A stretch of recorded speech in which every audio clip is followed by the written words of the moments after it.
Take our lead, let's help you make your mark. Our goal is your satisfaction. Let us show you the way. Make sure the phone isn't in airplane mode, which blocks all Wi-Fi and cellular network connections. Restart the App Store app. The bug in downloading the app may have to do with the App Store app.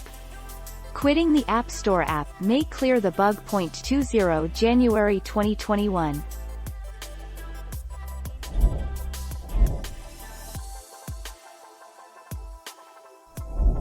Make your mark, take our lead. Slide your finger upwards starting from the bottom of the screen to return to the home screen. Find App Store, press App Store. Find App, press Search. Install App.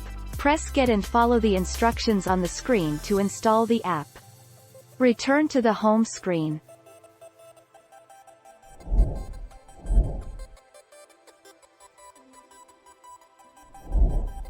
Take our lead. If you can't download or update apps on your iPhone or iPad, open the App Store and sign in. If a blue account icon appears at the top of the App Store, you might not be signed in. Manually update the app. In the App Store, try to update the app manually. Check your payment method. Pause the download, then restart it. Restart your device. Contact Apple. The 27th of January 2021. Thank you for watching. Please subscribe and hit the bell notification.